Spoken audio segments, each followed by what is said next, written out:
Vols llegir-lo tu mateix o vols que ho faci jo? Li va demanar Rimbaud en un to sec. Verlaine es va alçar un moment i es va treure l'abric fosc, que va llançar amb perícia a sobre del somier del seu company, i va fer el mateix amb el bombí. Rimbaud, per contra, va mantenir l'abric a sobre.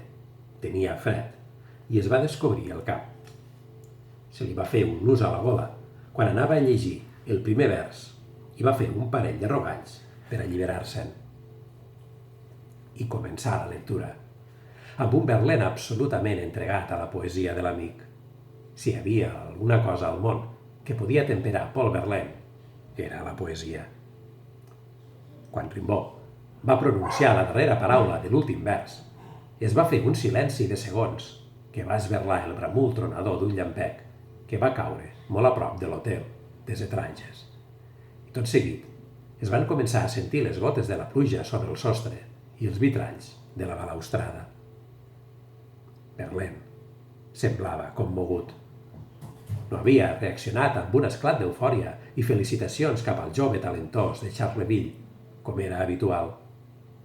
Restava immòbil sobre la cadira, amb la mirada extraviada al buit de l'estudi i el semblant seriós i circumspecte. Àngel o dimoni? Va demanar-se Verlaine en veu alta i assossegada. O tal vegada les dues coses. Possiblement infern i cel alhora.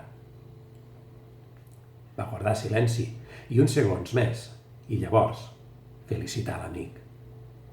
Ets inhumanament genial, Artur. És la millor poesia que m'han llegit mai. Una delicada peça d'orfebreria lingüística amb una profunditat psicològica sense precedents. Hauran de reservar-te les primeres pàgines de l'Eparnàs contemporani per a l'Echès espirituel.